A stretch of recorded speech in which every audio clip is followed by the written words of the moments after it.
तो पर्यावरण सुरक्षा के साथ साथ हमारी आमदनी भी ऐसी चीजों से बढ़ती है। इसके साथ साथ जैसे हम लोगों ने अभी मृदा कार्ड के वितरण का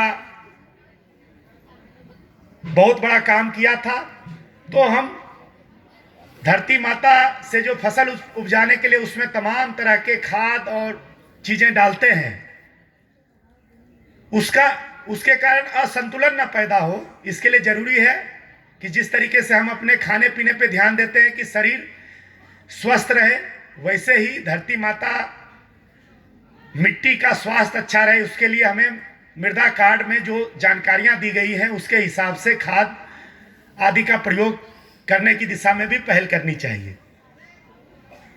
तो ये सारी चीजें हैं। उसी तरीके से जो हम सिंचाई के लिए जल का प्रयोग करते हैं, उसमें भी हमें ध्यान रखना चाहिए कि जल एक बहुत ही ऐसी चीज है कि बहुत मेहनत करके सरकार हर किसान तक जल को पहुंचाने का, पानी को पहुंचाने का काम करती है। बहुत बड़ी नहर प्रणाली काम करती है।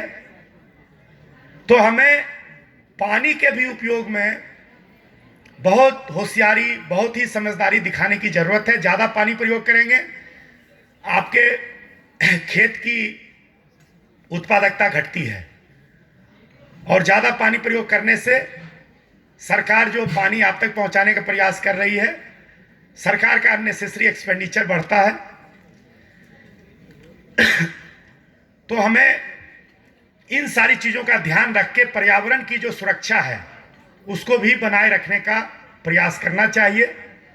ये सारी बातें हैं, अगर हम लोग ध्यान रखते हैं तो सरकार के उद्देश्य के हिसाब से किसानों की आय भी बढ़ेगी, और जो उससे भी बड़ा लक्ष्य है पर्यावरण की सुरक्षा बनाए रखना, वो भी बनी रहेगी। तो आज के इस कार्यक्रम में उपस्थित सभी लोगों को और इसका आयोजन करने के लिए कृषि विज्ञान केंद्र के सभी लोगों को बहुत शुभकामनाएं, बहुत बहुत बधाई, धन्यवाद। बहुत बहुत धन्यवाद सर। आदरणीय जिलाधिकारी महोदय को आपने सुना। सिर्फ 5 मिनट सर और